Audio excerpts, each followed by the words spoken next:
In 1989, at the age of 16, my next guest released his debut album, Kwamè, the Boy Genius, featuring A New Beginning. 3 more albums after that as an MC and tons of producer credits. Kwamè is still going. Kwamè, welcome to Live with Tim Einenkel. Thank you, man. Thank you for having me. Cool. So, as I mentioned, at the age of 16, you released your first album. And I think what people write that a big thing about that album is that you put featuring A New Beginning. Yeah. Which you also produced with Love Bug. The album. Well, go ahead. Okay, go on. I'll let you finish. I was going to say, who were A New Beginning and why have them on your title? So let's clear one thing up. Herbie Love Bug did not produce on the album at all. And it's not a disparaging remark toward Herbie. Right. Herbie was the hottest producer at the time. He got the deal at Atlantic Records, and the deal was for Herbie to produce the album. Mm-hmm. Herbie had to deal with Dana Dane, Kid and Play, Salt and Pepper, Sweet Tea, and I was literally the last guy on the totem pole. I was teaching myself how to produce. I didn't understand fully what a producer was, but what I did understand was if I did not be proactive, I would not come out. So my proactivity turned me into a producer, which allowed me to have a release in 1989. And Herbie, 48 Laws of Power, let somebody else do the job for you and take the credit. Right. Herbie oversaw it, made sure it was up to code, which he did. He definitely came in and made sure that the things that I was producing was sonically correct, and my direction as an artist was sonically correct. So I never call him my producer, but I definitely call him my teacher. 16 years old. I try to think what I'm doing at 16, and I have no clue. How did you know that this was your calling? I think I knew before 16. I knew that I always wanted to do music, period. Like, my family has somewhat of a musical background. So, for example, my grandmother and grandfather on my mother's side, my maternal grandparents, my grandfather used to run with Lionel Hampton and Jimmy Dorsey. So if anybody knows classic jazz, he ran with them. And by running with them, he ran into my grandmother, who was a jazz singer. They got married, had babies. She stopped singing. But he always kept those musical connections, which resulted in Lionel Hampton purchasing my first drum set when I was 9. So I knew I was a very musical kid, and that was on one end. On another end, my father ran with a jazz, underground jazz guy named Abdullah Ibrahim. So for you hip hop heads, Abdullah Ibrahim is the father of Jean Grey. So I've known Jean Grey since the day she was born. So I know her real name, put it like that. So before the tattoos. Yes, way before the tattoos. My memory of Jean is a little baby in diapers running around acting crazy. So running around with Abdullah introduced me to performance, because he would be there at sound check, he would be there, at shows, and they would allow me to run on stage at 3, 4, 5 years old, play the drums, and semi-perform with them. So music there's always a musicality with me, and I took piano, I played the trumpet, I played the drums, and then 1979 hit, and everything changed from that point. I'm a 6-year-old kid playing with Star Wars figures, and on the radio, Rapper's Delight comes on. And then from that moment, it was a different story. Because from that moment, before that moment, it's, okay, I like music, I like to play music, I like to play the drums, but I have no thoughts of anything. Right. From Rapper's Delight, The Breaks by Curtis Blow, and actually the record, which is my favorite record to this date, Freedom by Furious 5, that was the moment that I said, I want to do that. I don't know what that is, I guess I have to change my name to Grandmaster Kwamè Kwam or something. But that is what I want to do. And so I went down the rabbit hole. I was a breakdancer. I was a graffiti artist. I was a beatboxer. I was a DJ. I went down the hip hop cultural vortex, and that's how I knew what I wanted. What was the reaction from your family when you started to go down that rabbit hole? Well, it was just, okay, he just has a little hobby. You're going to break your neck. Stop dancing like that. Your feet are going to be disfigured. Stop wearing your sneakers untied. Why do you have to wear your hat like this? Or why do you want these big old Cazelle glasses? Or, it was just like, they just thought it was something that kids were into.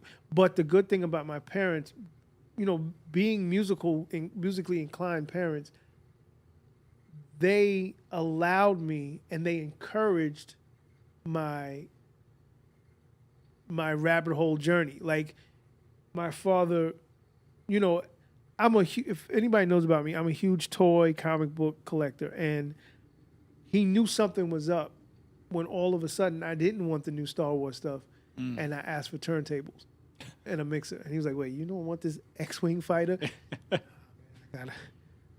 I actually have something to do. And they're looking at me like, what? And me spending hours in the room, not playing video games, but literally writing songs. And I think to end that, because I can be long-winded, but to end that thing, the final nail in the coffin is Slick Rick. Because when I heard Lottie Dottie, and not the record, I'm talking about the tape being passed around a year and a half before the record. I'm hearing Lottie Dottie, I'm hearing Treat Her Like a Prostitute, I'm hearing all these different stories. That reminded me of me, or it reminded me of the type of rapper and the type of demeanor that I felt like I had or wanted to have as an adult. And I was like, Slick Rick is my guy, man. Like, oh my God. And I was just like obsessed. And I remember, and this is like, I'm 13, 14 years old at the time. And I remember going to City College. And I got on the phone. I was on the payphone telling my father when to pick me up. And out walks Dougie Fresh and Slick Rick. And it's just me and them in the room. And I'm like, oh, shit. Like Dougie Fresh has this velour Fila suit on, and Slick Rick has, this cool hat on and his shades, and he dressed like how I dress, and I'm like, yo, that's Slick Rick, oh my God. There's no videos, there's no pictures of these guys. So when you see him, you're like, oh my goodness. And then he gets out in the audience. First Dougie gets on, and then Dougie gets on with a magician, like the hip hop magician. I don't even know, his name was Kenny something. I tease Doug about it every day. And the magician starts doing tricks to the hip hop beats or whatever. And then Slick Rick comes out. And the girls go stupid. And I was like, that's it, period. I know what I want to do for the rest of my life. I want to do that. Now I can visualize it. Because before then, I've never been to a rap show. I just, I had every record, that was out.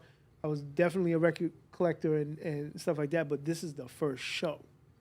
And seeing that and seeing how cool Rick was and how all the girls, I was like, oh no, that's me. That's me when I grow up. There's no way out of it. And from there I just actively pursued it. So how'd you find your voice? Like, how'd you find the Kwamè that 1989 we were introduced to? How did that? Did you have moments of maybe sounding like other people? Yeah. I was heavily influenced by Slick Rick on one end and Cool G Rap on the other end. Now the neighborhood that I lived in, G Rap was from the neighborhood. He was much older. It was G Rap, Kid and Play, Salt and Pepper, Herbie Love Bug, Eric B. They all was from the neighborhood, but G Rap, his rap style, I was a very lyrical person, and I loved being lyrical. So I think that was heavily influenced by G-Rap. but I love to tell stories, and that's heavily influenced by Rick. So my thing was a little amalgamation of them both, depending on the situation. When if it was like a battle situation, the G-rap would come out and I would, go at him lyrically. If it was a entertaining situation like rap, rap talent shows or rap, not battles, but what would it be like when you win a prize or something or whatever? Oh. I would do my best story rhyme, and I was very good at both, so it wasn't an issue. I don't think I was necessarily teased about it because I was very good at doing those styles. But I definitely was throwing the Slick Rick English accent on and all this other stuff. And then when Herbie started producing Dana, I was like the Dana Dane groupie, man. Like I knew that Dana would be coming on the train. And where we live in Queens, it's like what they call a dual transportation zone. So you would have to take a train and then a bus. Or you would just have to walk like a good 2 miles to get into East Elmhurst from Corona. So I was like, okay, well, Dana's supposed to be here at 2. So that means he would have to get off the train at around like 1:15. I'll be at the train at 1 and just happen to run into Dana. And then walk the whole 2 miles with Dana just all in his neck he'd be like, oh my God, this little kid, will you stop bothering me? But Dana was real cool, and Dana and I developed a real cool relationship, and I felt like that was my validation card to continue with the story rhymes and stuff like that. And seeing that Dana was a little bit different than Rick, it's like, okay, where do I put my flair onto it? And, so I started finding my voice doing that because now I started to know the people that I'm emulating. And I didn't want G-Rap to think that I'm trying to be like him, and I didn't want Dana to think that I was trying to be like him. So, it was just like, okay, lose the English accent and tell things from your perspective. Mm-hmm. And my perspective was the kid wishing he could be like my song, one of the big boys or whatever, and wanting to be that, but I'm still stuck in this place, and I'm like the odd man out. Where Rick was very braggadocious, Dana was very braggadocious. I wasn't. I was the odd man out. I was the nerd. I was the goofy kid, and tell the stories from that perspective. The last component, I had the worst rap name ever. My rap name was Sweet Daddy, Jazzy K, GQ. That's one name. One name. Or they would call me KGQ. That was the abbreviated name. And Dana and Salt sat me down. And Dana was like, that Jazzy K, Sweet Daddy bullshit is the worst name I've ever heard in my life. Now here, my hero is telling me this. He's like, look, man, your name is Kwamè. I don't know anybody with that name. Right. Just use your name. And I'm like, Rick does it. Dana does it. I don't want to be Kwame Kwam. He said, yo, just Kwamè. It's very unique. Just do it. And Salt was like, yeah, man, you're making your own beats. You got these songs. Like, you're like a little boy genius or whatever. And I'm like, boom. Kwamè, the boy genius. That was it. Now, to answer A New Beginning, I still am. Outside of rap, I was a huge Prince fan. And Morris Day and the Time, Prince and the Revolution. Like, I always wanted a band. I never wanted to come out with just me and the DJ. I always wanted a band. And a lot of times in my early performances, I would perform with bands. But A New Beginning was going to be the hip-hop answer to that. Because everybody in A New Beginning was supposed to play a role, a musical role. So since it was hip-hop, the original New Beginning, we had a beatbox, we had a DJ, we had a singer, a male singer, and a female singer, and then a hype man and dancers. That was going to be the group, A New Beginning. And I thought it was just so cool that instead of having interchangeable people on stage, you show up with a squad. Right. You show up with a group. You show up like a unit, and you show up in a unit that's a unique individual. That are unique individuals that still fit your style. So like Native Tongue, that was a unit, and they all pretty much looked and rolled in the same manner. So A New Beginning, that was our unit, and it was like, you know, we're trying to be something new in hip hop. We don't want to be the guy with the fat rope chain. We don't want to be the guys in the sweatsuits, the Dapper Dan suits, or anything like that. We want to be perceived as the misfits, the different kids.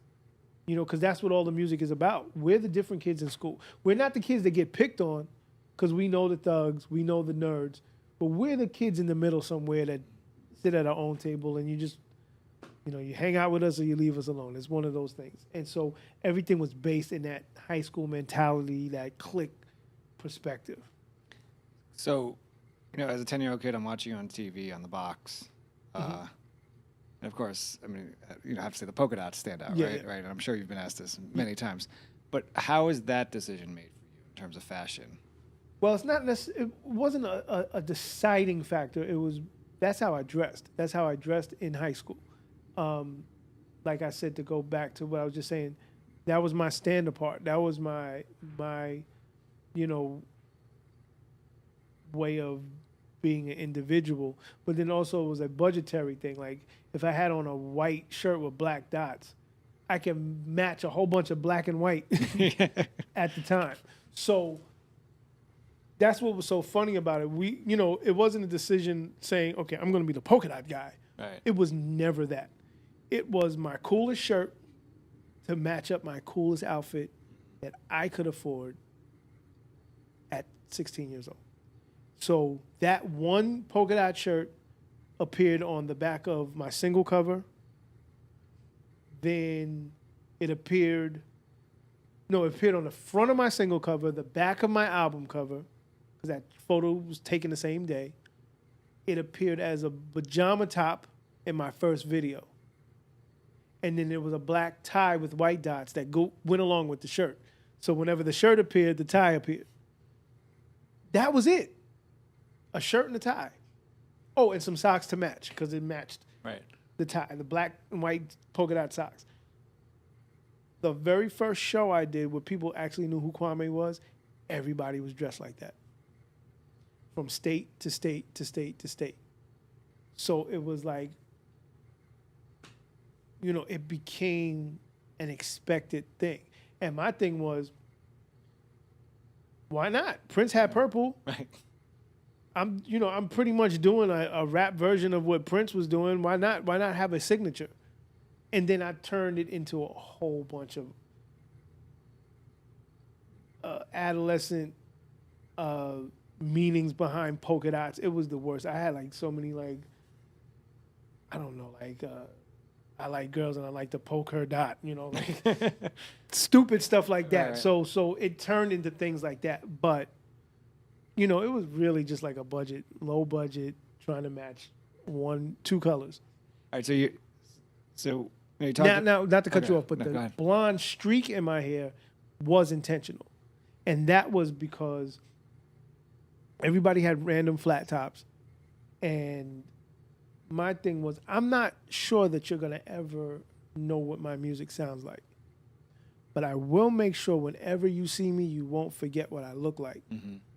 Because I always understood that a key to longevity as an artist is not just about the record. It's about the style. And I learned that with Kid and Play, being around them a lot. Nobody would remember what Play looked like, but everybody remember what Kid looked like because his flat top was so distinct. And I was like, well, I can't do what he's doing. I'll just throw a big old blonde streak in the middle and you're never going to miss that. You know, and 30 years later, I see kids walking down the street with big old blonde streaks in their hair. So, hey, something worked.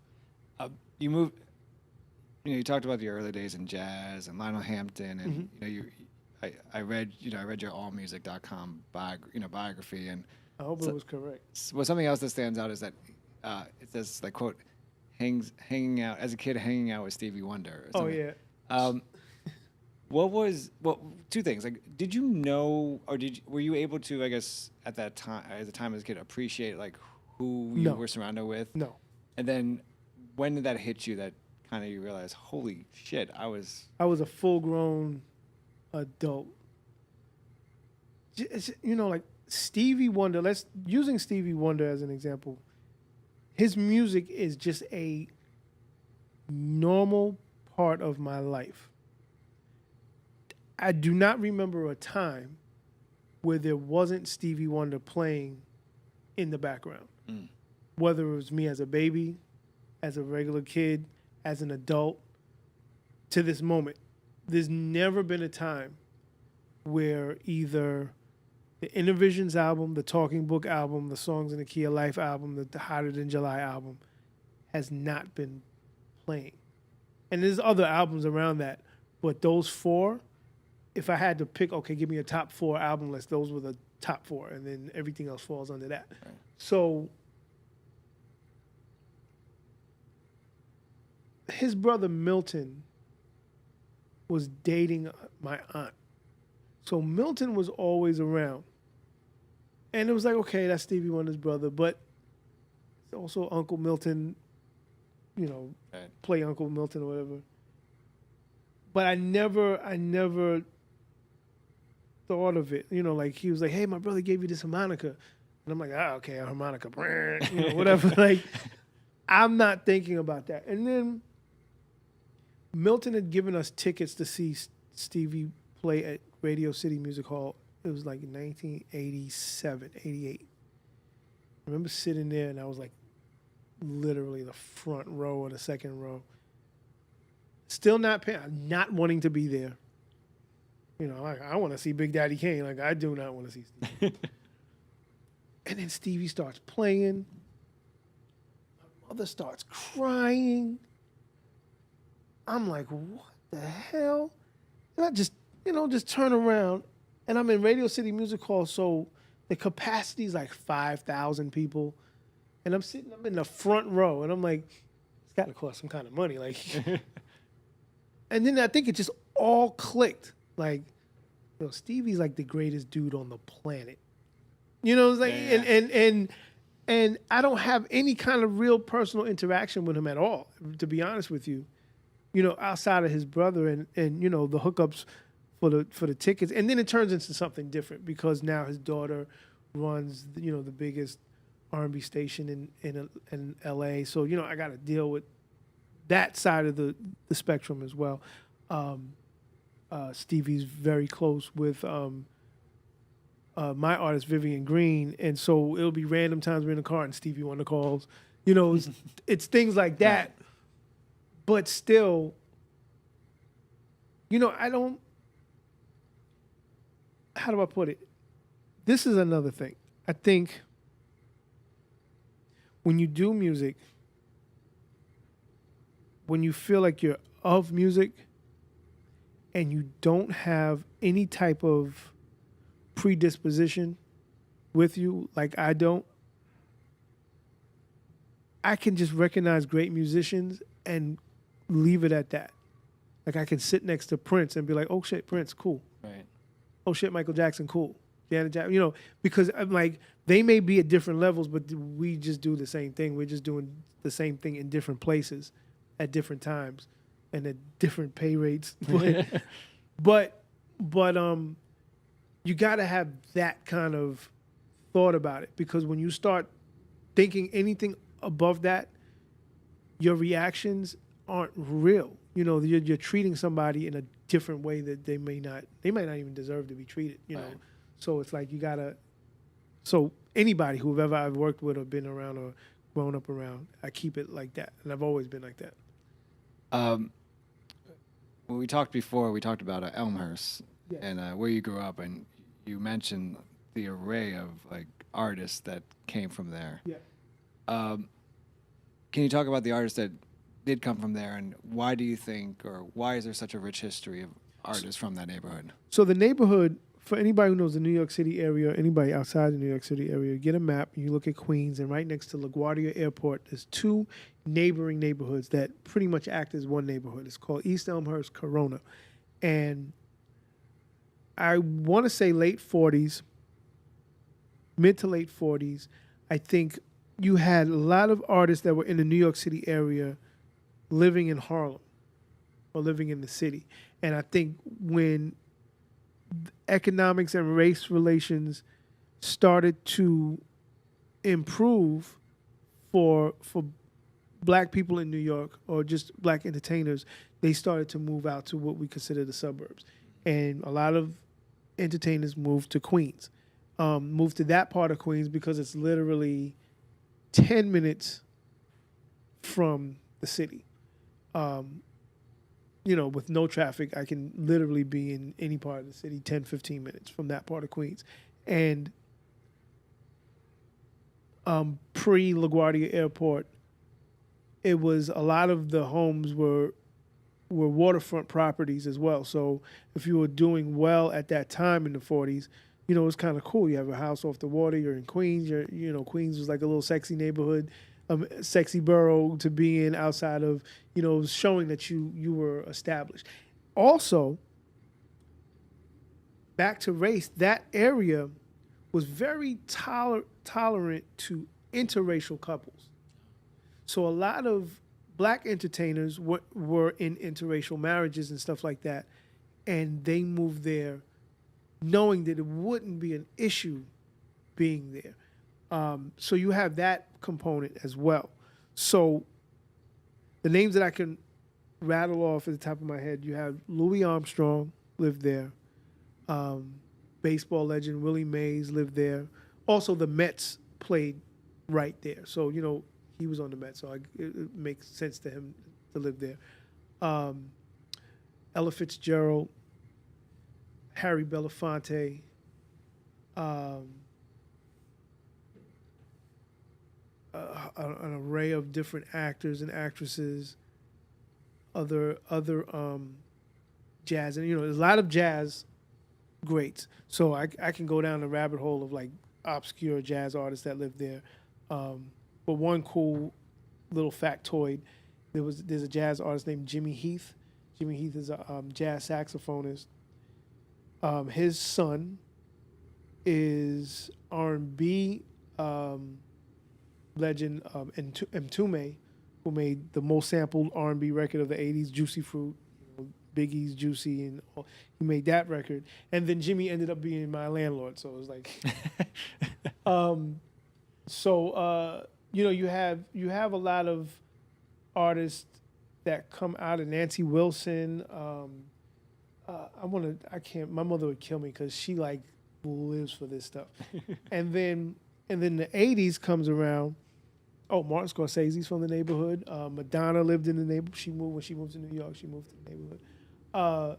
And so then the 80s show up, and you have rap, a lot of rap history. So you have, like I said, Kid and Play, Eric B and Rakim, Cool G Rap DJ Polo, Herbie Lovebug. By coincidence, Herbie Lovebug's girlfriend is Salt, her best friend is Pepper, so they're always in the neighborhood. Salt might as well have lived in the neighborhood. Then you have myself. Then you have, and then there's a neighborhood right after ours called Flushing. So if you want to expand it into Flushing, you have Large Professor. Also in Corona, you have his group, The Main Source. You have Beat Nuts that are in Corona. Drez from Black Sheep is in Flushing as well. So you have Royal Flush. You have Mike Geronimo. Neek the Exotic. These are all of us are in the neighboring 3 neighborhoods. So there's a lot of hip hop out of there. And I don't know, I don't know. The neighborhood has changed drastically. Like, drastic. It's mostly Asian, Pan-Asian, meaning, whether it's Indian, Chinese, Korean, South American, Central American. So you get it's just a lot of that now. So who knows what that neighborhood will produce from those communities. You're obviously, I mean, like I said at the beginning, you're obviously introduced to us as an MC, but now you're just an incredible producer. Thanks. You look at your credits and it's unbelievable. Who, off the top, who influenced you, not as an MC, but as a producer? And are there producers that you kind of currently follow, on if it was the age of social media, on Instagram or Twitter, or just kind of follow closely to see what they're doing? Well, my heaviest influences as a producer are Stevie Wonder and Prince. That's top two. And Quincy Jones. Quincy Jones is, of course, the go-to thing, but my thing with Quincy is a little bit deeper than that because I understand what I enjoy about Quincy is that what I try to achieve, he has achieved. Like his production credits go from 50s, 60s, 70s, 80s, 90s. That to me is a quintessential producer. I'm not into the hot dude with the hot beat. So that goes into your social media, who do I follow thing. I don't follow any producer like that. Because most producers are era centralized. They're like, okay, the dopest guy in the 90s was the dopest guy in the 2000s was blah. Like I'm not into that. Like I'm not here to. I don't want to be here for an era. This is a career life choice. Right. And with life choices, you make life changes. And so my first life choice was making golden era hip hop. Then it went into something else, and then it went into R&B, and then it went into film and television. So, that's why I look at a guy like Quincy Jones. But the influence of Prince and Stevie Wonder is from an artist's perspective, because as an artist, I didn't know what a quote-unquote producer was. I just knew that my favorite records from my two favorite artists said written, produced, arranged by, and performed by Prince or Stevie Wonder. And I knew that Prince got that from Stevie Wonder. So I'm like, I guess I got to do the same thing. And then it turned into a disenfranchisement with hip hop, because I started to find that my favorite producers were fake. They were just slapping their names on some kid who's busting his ass in the room making a beat, and you're slapping your name on it, and now you got a hit record, and you're still the quote-unquote greatest producer alive at the time because you bought a $500 beat from somebody. Right. So a lot of hip-hop and R&B guys, I just don't respect. I'll be honest with you, I can't do it. And I don't know who's real and who's fake, and I think that in the hip-hop R&B world, let me take that back. I don't disrespect them. That's a very poor choice of words. I don't respect them. I respect that they found ways to be very rich and create longevity for themselves. So I can't not respect that. I don't respect, or I don't like the lack of craftsmanship. You can be an executive producer and let this new guy live and grow. Right. So I don't understand how age and money stops you from being creative. I just don't get it, because I see 80-year-old jazz musicians every day, dope as hell. Singers, any other kind of instrumentalist. What, you can't make a beat because you're 40? Like what? So I don't get that. So it's kind of hard to follow. And then with the age of social media, I believe that the creation of music should be a very special, private, sacred thing, because you're putting your whole creativity out there. So I don't like to see producers making a new beat today and they're on Instagram Showing the beat. giving out this shit for free. Like, what is wrong with why? When did you become a hoe? Like, what happened? That's hoe moves to me. Yeah. I'm sorry. That's pure hoe move. And it's like, because everybody tells you that you should do it to stay fresh. So if I lack following because of that, I'm never going to do that. If I'm showing music, it's for your consumption. I don't, unless I'm giving a tutorial about something or somebody's doing, that's cool. But, you don't have to do all of that. I don't know. It's a turnoff for me. I'm sorry. And, no disrespect to producers that like to do that. And they'll say, well, I just make another beat. Like, you're just putting your stuff out there to get jacked. Super jacked. Right. Like, why, and I'm from that era. Like, you got to be original. You shouldn't jack anybody's thing, come up with your own stuff. So I think that's the only old school thing that super sits with me. And I don't know. I just, but there are people that I like. I do respect. I respect, like, newer kids when I hear, like, even, like, trap stuff that I don't necessarily mess with. But somebody, let's say a Mike Will. I respect that he created a sound that everybody likes to follow. Right. And my favorite producers, throughout the years has always been, of course, a Primo, of course, Q-Tip, of course, Pharrell, of course, Dre, when, like, Dre was really making his beats. There's been just a lot of different people that I appreciate. And I do appreciate when you come with your own sound. I had a conversation with you about Dilla, that my appreciation for Dilla came later after researching Dilla. I understood that Dilla had his own sound. I appreciated it for what it was at the time that it was, but I have an extra special appreciation for it now, seeing how broad it was. And I appreciate the producer that tricks me. Right. I don't appreciate the producer that tricks me because you took somebody else's beat and you put your name on it. So what is your production consist of? I mean, is it live instrumental? Is it 808s? Is it samples? I think I try to. Well, I try to make myself. I feel like I want to be like a tailor, and my production will consist of whatever the artist that's put in front of me requires. So if somebody just requires an electro sound, I'm pulling out that.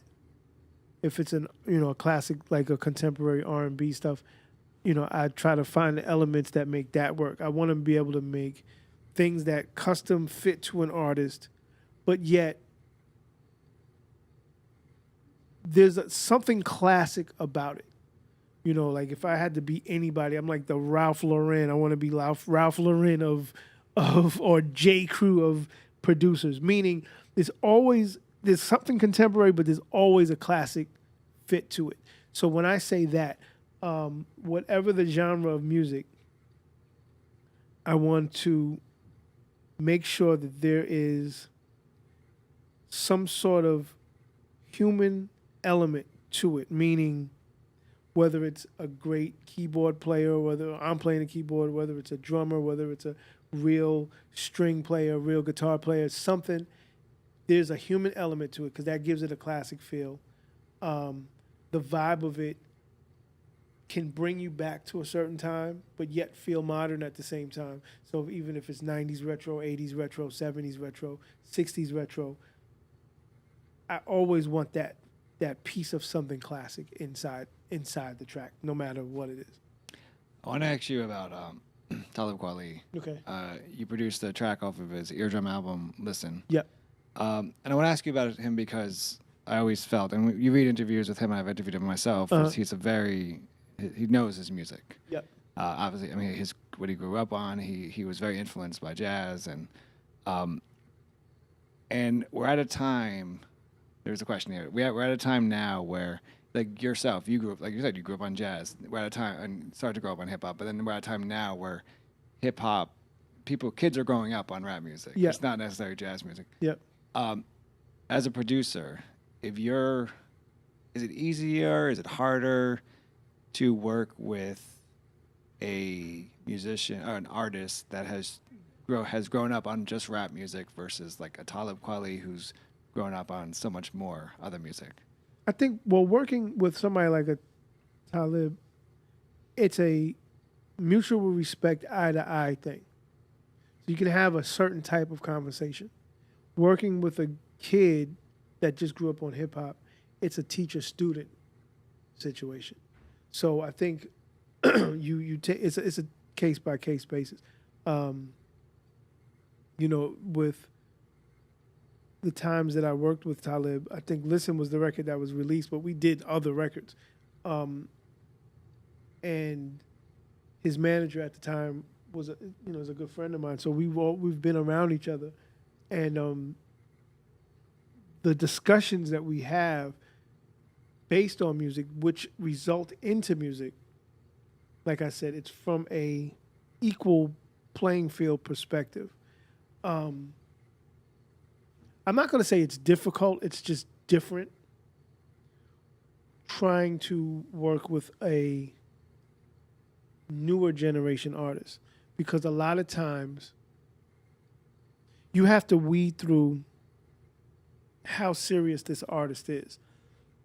Now, to give you a better perspective, going back to Talib, let's just say Talib was a slacker. He's not, but just say he was. An artist like Talib who's a slacker, the things they slack off on would be maybe a woman, maybe smoking, maybe drinking. But when they come to the studio, there's still a perspective that they'll have. They could be late. They could be, slow to work, but they have a perspective and they know why they're working. Where a younger generation slacker, and I'm giving the worst case scenarios because the best case scenarios are all the same. Right. Somebody about their business, they're willing to listen, learn, and work. So worst case scenario, that slacker, there's a different element to slacking now, because current rappers, they make 10 times more money. Right. They take 10 times more drugs, and they have 10 times less of an education of the music that they're doing. So all they care about is being in the right now. And a part of being in the right now is a lot of slack time. So it's very difficult to make those kind of records. When they get done, they get done. And I tried. I'm not the person to put myself in those arenas with those type of records being made. And I don't know if this is answering your question, but it's just such a different thing. And with a lot of money and a lot of idle time and a slacking mentality, you can only imagine the amount of work that does not get done. Right. Now, on the flip side of that, there's a flip.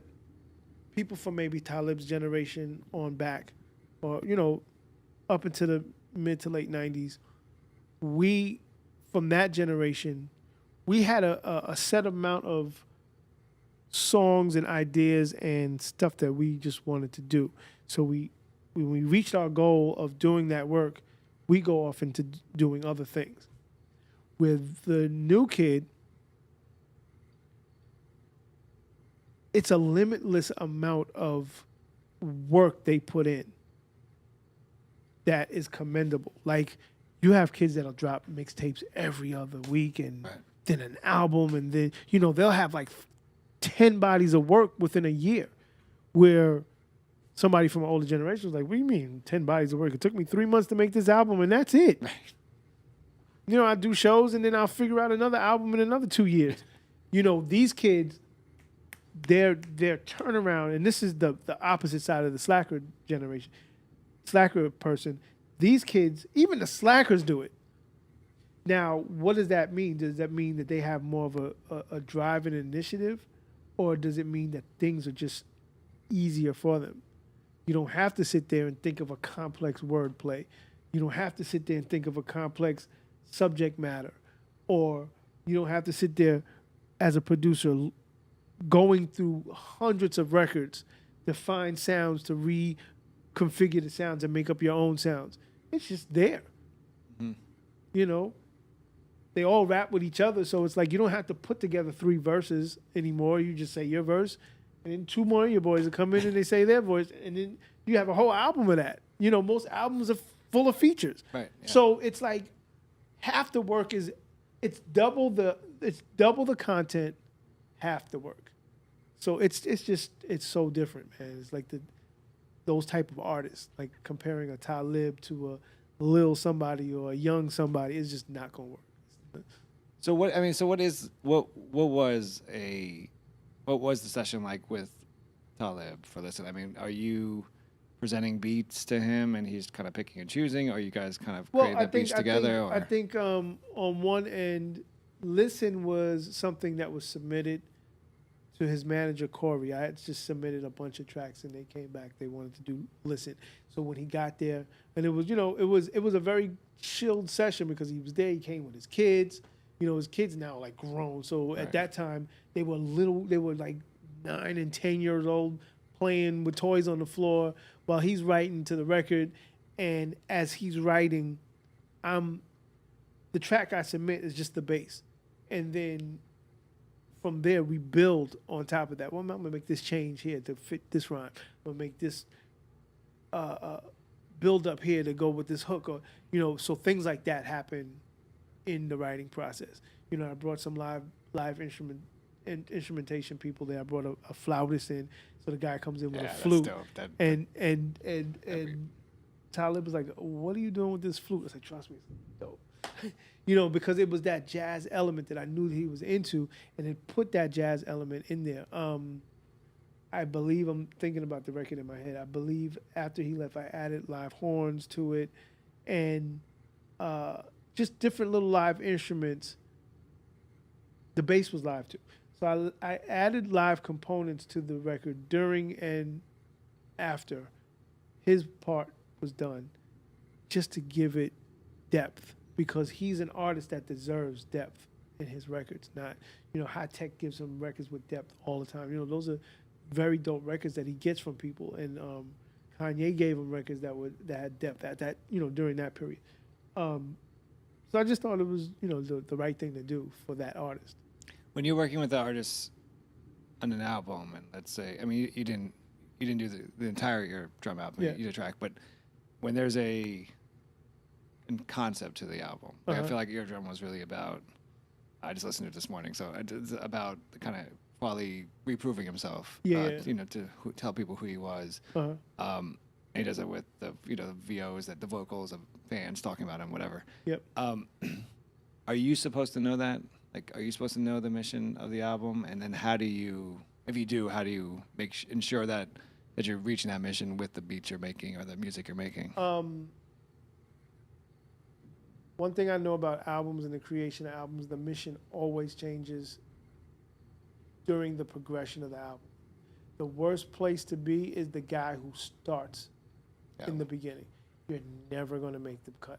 It's very rare. So where I came in, I kind of came in toward the end, because it was like, we need a single. And I think that's where I came in. So, it was basically like, tell me the tone. I choose sometimes not to hear other people's records because I don't want to get subconsciously influenced. Right. But it's like, tell me the tone of the album, tell me the direction, tell me where you're trying to go. And it's usually a conversation with the artist. Say if it could be 2 studio sessions, 3. The first studio session is usually listening to music and talking. Studio session number 2 is you pick something you liked and you start writing and recording. Studio session number 3 is you had a week to listen to it and now you want to perfect it, and so we go into perfection mode. So that's how that worked out. And I think mostly every project I've ever done has worked out that way. What I've never done, I would say 90% of my work has been artist to artist, producer to artist, producer to somebody very close to the artist. And that's how I end up being on the project, or artists reaching out to me. The A&R route, sending beats and going to the label and doing a beat meeting, for me, never works. It never works. They never get it. They look at me like I'm a Martian, and I never get the job. But artists understand. You can talk to an art. Like I think that's the unique thing about me as a producer. I can speak to an artist, and in their language, and I don't come across like a suit. I speak in their language, and we create from that point. You've worked with Kweli, you've worked with Skills, you worked with Chino XL. Yes. You've worked with Keisha Cole, Chingy, Jonte Moore. That's a very wide range of people of artists. Is Chingy and Chino XL in the same room? That's a funny episode. I was like, they both start with a C, so we're good. Is there a common like attribute that all these artists have that kind of draws you to them? Yes, actually. Yes. Believe it or not, because everybody's a fan of somebody and not a fan of somebody else. Believe it or not, everybody who I've worked with is great at what they do and how they do it. Keisha is a very passionate songwriter. And she puts that passion in her records, whether you're a Keisha Cole fan or not. She's 100% passionate about what she does. Chino XL is a very passionate lyricist. He is great at what he does.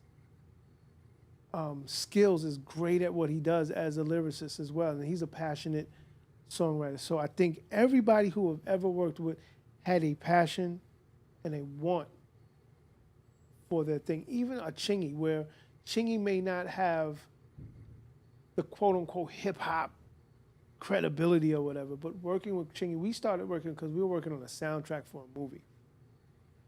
And I didn't know what to expect working with him because I wasn't really a Chingy fan like that. But he wanted to be better at what he did. He wanted to, not just be the party guy, and he knew how to be a lyrical guy at the same time, and he knew when to dial it back and fit the role, and he was good at that. The top of that whole list is working with Will Smith, where people would tell me, "Don't do it. He's so corny." But I've never seen anybody so passionate and dedicated to their work. If he wasn't, he wouldn't be the quote-unquote Will Smith that we all know that he is. So just because he's not Rakim or Jay-Z or whatever, that doesn't make him any less passionate and skillful at the things that he does. He would not have sold tons of millions of records. Even the album that we did, which was, up to this date, his last record, and the single that I did up to this date, his last hit, whether you were in the 50s, when the record came out, everybody was in the 50 Cent and Jay-Z and all that stuff. Right. We still had a #1 record in 15 countries around the world because we were both passionate about the song we were making. And so I think that is a common thread that all these diverse artists have in common. And I think that's what draws them to me and draws me to them. Because, it's so funny. And I'm not really, I don't like to name drop or anything, but I got to use this quote. I was randomly out to dinner with D.L. Hughley a month ago. And I never met him before. It was the first time meeting him. And he's like, I want to tell you something about you as a producer. The one thing I noticed about you as a producer is that I can tell that you try to do your best job with anybody you produce. Just listening to music. You may not be Timbaland, Dr. Dre level or whatever, but you can tell that you didn't just give away a beat. And I think, and I accepted it and I appreciated it and I never really thought about it, but it's the truth. And I think every artist that I've ever worked with, big or small, put their best foot forward. And we both put our best foot forward. And luckily, I've never had I never had a slacker session. And that's what I appreciate. Is there obviously you have a huge list of artists you've worked with. Is there like a bucket list of 3 artists that you wish you work with or want to work with maybe in the future? Well, one had to get off the bucket list. I definitely wanted to do some sort of collaboration with Prince. That was always top of the bucket list. Then I met Prince. And then I want to do a Black Thought record, or if you want to call it a Roots record. I mean, would you want to do the entire band, or would it really just be a solo? I don't know if I would be allowed to do the entire band. And I'm saying this very candidly because I personally know all of them, and one of my best friends is in the band. 2 of my good friends, so I can say that and not get in trouble. But if Black Thought, if Tariq was to do a straight up album, like I like what he did with him and Ninth Wonder, I would love to do that with. And that just feeds my need for quality. It's not a chart chasing thing. It's like a need for, like, I can walk out of the room like it's something I'm proud of. I have, but I would like to do a record that comes out with Jay-Z. Not for the Jay-Z fanfare, but for the fact that I've known this guy since '89, and it's like seeing the growth, seeing the progression, seeing where he takes records when he needs to take them to the places he takes them, and sometimes he takes the mainstream route. I would love to do a few records with him that actually make the cut. Like I said, I've done records that haven't made the cut. Would there be would the record be a certain era Jay-Z, or I mean? No, it would be. I would want it to be Jay-Z at however old he is at the time, telling things from his perspective of where he's at in his life. Like, I don't want to make, no disrespect, but I don't want to make the DJ Khaled Jay-Z record or the Migos Jay-Z record. I'm never want to make that. I want to make the record that Jay-Z wants to make but doesn't need to make. That's the record I want to make. I don't care. We could both be 2 old men, figuring it out. Right. I would want to do that. And that's kind of what I always wanted to do with Prince. Like, when I was a kid, I was like, I always want to work with Prince, but I want to work with 60-year-old Prince. And it's crazy. Like, he almost was there, and then he dies at 57. Right. But I'm talking about as a 14-year-old kid listening to my favorite album, Sign of the Times, and I'm like, I want to work with Prince, but he got to be an old guy. He got to get, all this has to end. All the, Prince, the pop star, is just like him in the studio just wanting to just drop whatever he feels like dropping, because then that'll be a truthful session. It's not, you're not chasing a radio. And I had an understanding of that as a kid. So I think all the people, I tell this man this all the time. I call up Big Daddy Kane and I say, well, when are we going to do an album? Just because, I want to do a Big Daddy Kane album. I want to do a Cool G Rap album. I want to do a Slick Rick album. Those are my idols. Right, yeah. Like, I want to do albums on them just for the sake of doing it. It's like, Rick, just tell some stories, man. Like, I got some dope beats. You got some dope stories. Even with Rick, it's a different situation because Rick is a great producer. Rick produced that first great album. Other names were slapped on some records, but Rick made those beats. Outside of maybe like a Bomb Squad beat or whatever, but maybe you have an idea of beats that you want to do, and you just need somebody to help facilitate and make the idea work. I'll do that. That's fine. So those are like my older generation bucket list people.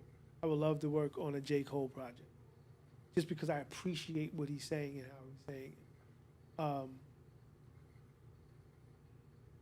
And it's so funny. I want to do a Tekashi 6ix9ine record. Wow. I really want to do a 6ix9ine record, not because of all the fanfare. I want to make a legitimately dope record that the people, even the people that don't mess with him, could say, "Yo, this record is ill."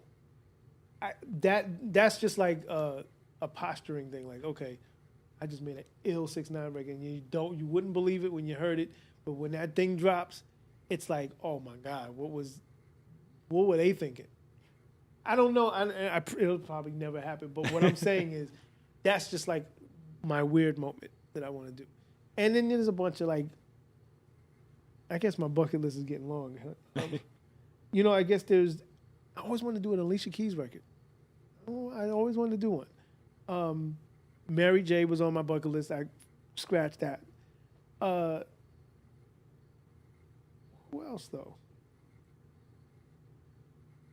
See, my artists are weird. Like, there's an artist named Feist. I want to work with Feist so bad.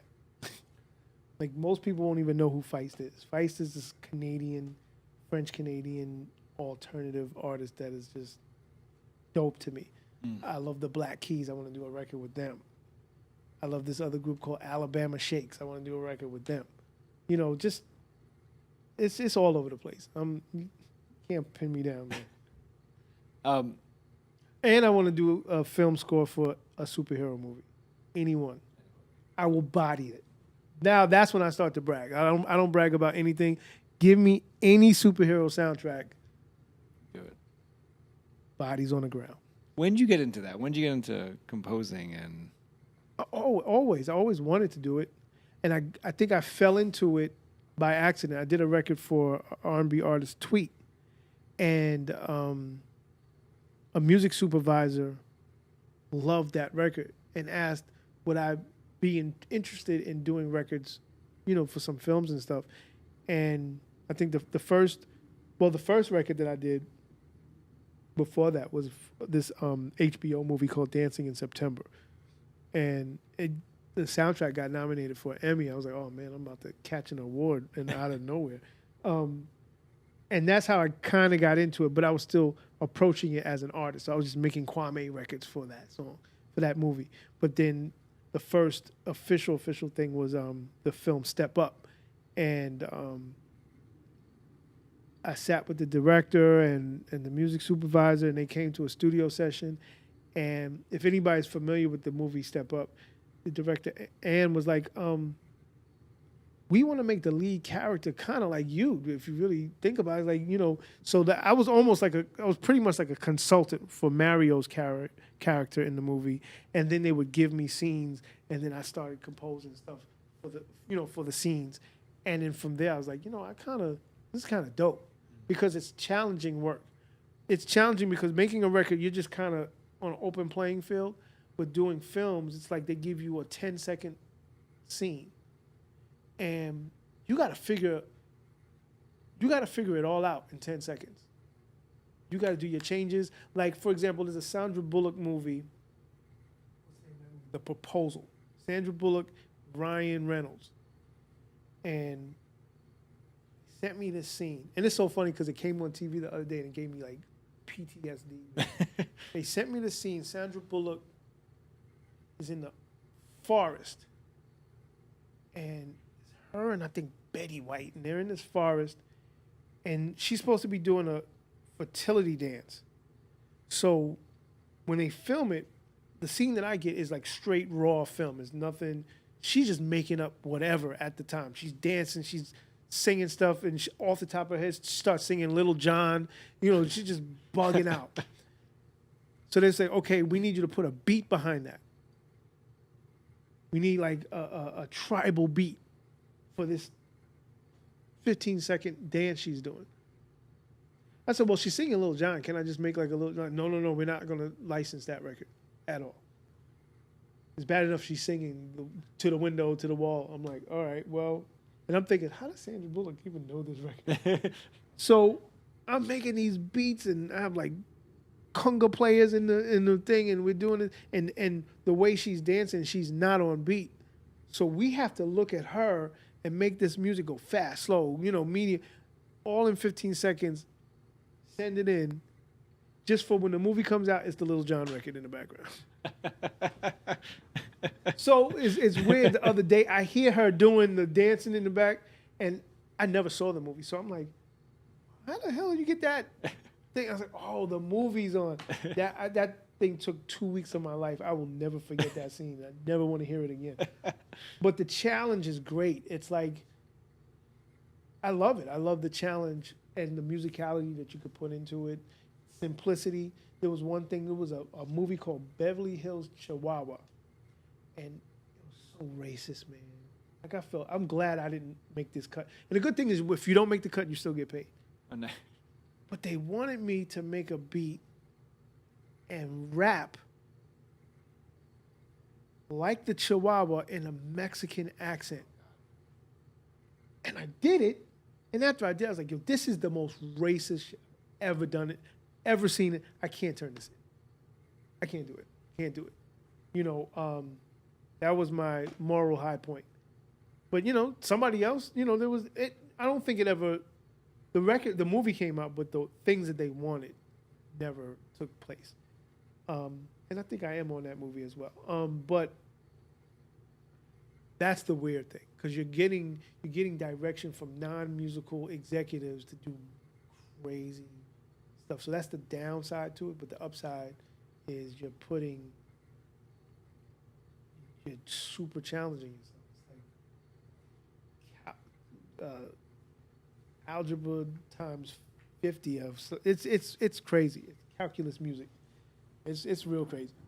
I want to ask you about Chuck D, but first, what you just said about the Chihuahua thing. Uh-huh.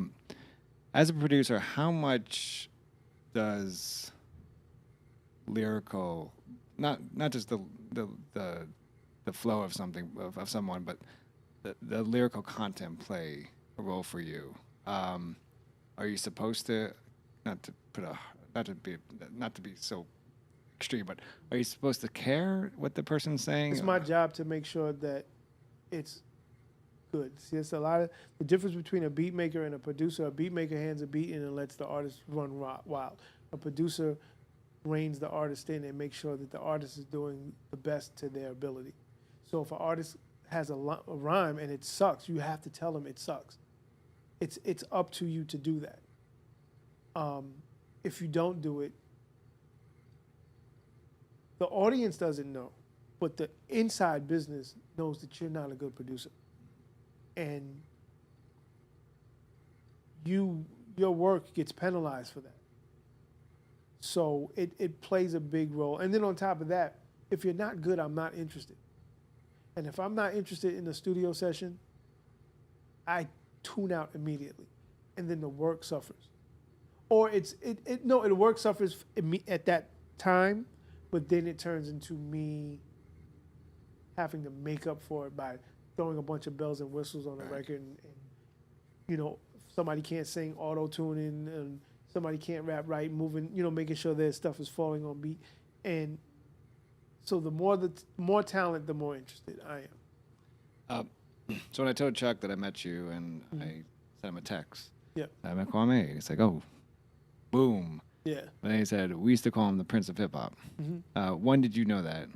And two, what's your reaction? I think it's weird. I never thought anybody would think that. And I never, even though I'm heavily Prince influenced in the back of my mind, but I got to give a Chuck D story. Two, actually. That was my next question. Yeah. You told me to remind you. Yes. Two Chuck D stories. The first Chuck D story, it's a Chuck D / MC Hammer story. When I first came out and had 2 records sold, for some reason, I had a chip on my shoulder like if I had sold 20 million. I do not know why. I felt that I think it was a defense mechanism. Honestly, I thought that I was dope, but I didn't think anybody else would think I was dope, so I needed to act dope. And the first tour I was put on was a Public Enemy NWA tour. And Public Enemy, well, if anybody seen the Straight Outta Compton movie, that tour that they were on, I was on that tour. And it was Public Enemy, NWA, MC Hammer, Eazy-E. And I remember being in the lobby of the hotel and like standing there and just like posing, like literally posing. Being so like corny, man. It's just, and I remember my radio rep saying, you should say hi to Chuck D and them when they come in and thank them for being on, letting you be on the tour. And in my mind, I'm like, I'm not saying hi to nobody. I'm Kwamè, man. I'm not going, like 17-year-old asshole. And then in comes Flavor and Chuck, and they immediately come over to me. Oh, man, and they give me a hug, and they're so gracious and ingratiating. And I'm like, here are these guys, platinum selling artists. I'm on their shit. And they're treating me like this. Right. You would think I would learn my lesson. Literally, a couple of days later, same thing. We're in the radio station. MC Hammer is already in, like, he's doing an interview, and I'm next.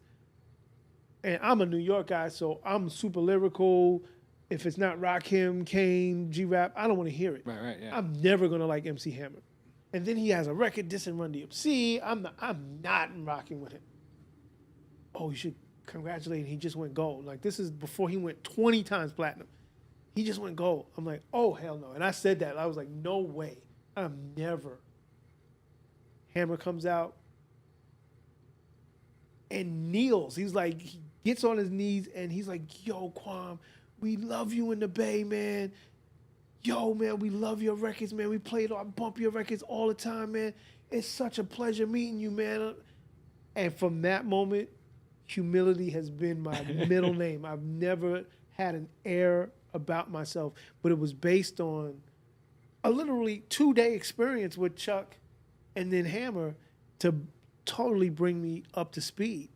And whenever I see Chuck, it's always a great word of advice. Chuck was like, the last thing I heard from Chuck when he was telling me, he was like, yo, man, he said, I don't have nothing to say, man. Just drop records. Why are you not dropping records? I'm like, oh, I'll produce all this. He said, no, man, no. You. Why are you not dropping records? What is wrong with you? And I said to myself, hey, you know what? I don't even know why I'm not dropping records. But that stuck. And from that moment, I started recording. But the best story I have with Chuck was St. Thomas, Virgin Islands. And we were performing there, me and Salt and Pepper, and I would always go to like these random high schools because I was of that age, so all the kids would know me. So I would go to these high schools. So I went to this high school in St. Thomas, and they wanted me to perform and do a song, and I was like, "No, I'm not here to perform. I'm back on my bullshit. I'm here to just say hi and go. Like, I'm not, you're not paying me to perform." And this one kid was like, "You're not going to perform?" I was like, well, Chuck D would have done it. Chuck D was here, and he would have done it. He did it last week. You can't be like Chuck D. And then all these kids were like, Chuck D would have done it. I was like, you know what? Give me that mic, man. You're not going to have Chuck D stand me up. But, it was back to the humility of it all. And that's where I hold Chuck in a special place, because he just reminds me of being as humble as you possibly can.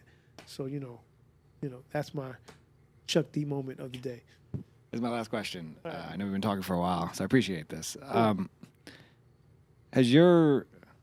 Two things. Has your mission, when you first, 1979, first heard it, has your mission in hip hop or just in music, how has that changed, or has it changed since when you first started in 1979 to being an MC, being a producer, to now? I don't think it's ever changed. I think I've had visions of grandeur at times. Like, I always wanted, I think that starting out, I wanted to be the biggest thing ever. I think most artists want to be that. I thought that what I was doing was going to change the world in some way, shape, or form. But then the world did change, and didn't change where I wanted to change. It turned to something else, and I learned how to adapt. But the feeling is still the same. I think I'm still as energized as I've ever been, and as inspired as I've ever been, and curious about music as I've ever been. And then on the flip side, and it's not a negative, I still feel like 100% an alien when it comes to the landscape of music. I still feel like the outsider, misfit guy. So I don't think I don't know if my mission was to ever be the insider. Right. But so those missions being the same thing, or those outlooks being the same thing, I think has been a detriment and an asset. Detrimental because sometimes you have to get out of the original way you think of things or the way you feel about things. And if you keep feeling and thinking one way, you stunt your growth. And I think sometimes that I'm so busy in my musicality, I don't see the growth that I've made. And it is a lot of times where I need to check myself, and then I look back at the landscape like, oh shit, I did all of that. And I still feel like the kid at 1979. I literally do. So it's weird. I don't hold on to moments. I just keep going. And so I think the mission has always been the same. And, the personal mission, my mission was always to be like, I always wanted to live a comfortable life, in the sense of not Bentley, Ferrari comfortable. I just want to be able to buy my comic books. I want to be able to buy all the vintage toys I like. I want to be able to live in the type of place that I like. I want to be able to drive whatever car I like, and it's never going to be something outrageous. Buy as much clothes as I like. That's the juvenile aspect of it. But then it turns into, well, I just want to be able to make sure that my mother's getting older, that she has nothing to worry about. I want to make sure that my kids have nothing to worry about. In the event of grandkids, I want to make sure that they have nothing to worry about. At the same time as buying my comic books and my toys. So when I look at all of that, I say, okay, I guess I gotta make some kind of money to do that. You can't do that broke. So I want to be able to be successful enough to take care of and just be happy. So I think I'm on mission with that. But at the same time, there's another part of me that the mission, the scope of the mission always changes. So it's like telescopes. I may start off with the little home telescope, and now I have a Hubble telescope, and I'm like, oh shit, I can go here now. I didn't think past Venus. I'm looking at the thing past Pluto now, and that's what I really love about a musical journey. It's like you never know where it's going to take you. And that's so cool. And I think that's the coolest thing. It's good to have missions and plans, but you always got to keep those plans and missions open, because you don't know where it ends, because it can easily end very quickly, or where it begins. And I honestly believe, and it's not trying to sound like morbid or anything, I'll probably never see the end of it. I probably will never experience the goal, and that goal might turn into something after I'm gone, and you never know. Like, I'm pretty sure Dilla, sitting in his room making beats, did not think or know that he was going to be the Dilla that we know. He didn't, he knew that his health was in question, but he didn't think he was not going to be here to witness how people appreciate him. I don't think Phife understood that how much people appreciated Tribe Called Quest, just because if they understood how much people appreciated, they would have been together always. But it takes the lack of health for Phife for them to even start thinking about it, and the passing of Phife for it to really come together and come to a close. And it's like you don't think about that kind of stuff. You think Prince thought about, well, I think he thought about it, but I don't think he really thought about playing a concert in Atlanta and going home and dying in his elevator. You know what I'm saying?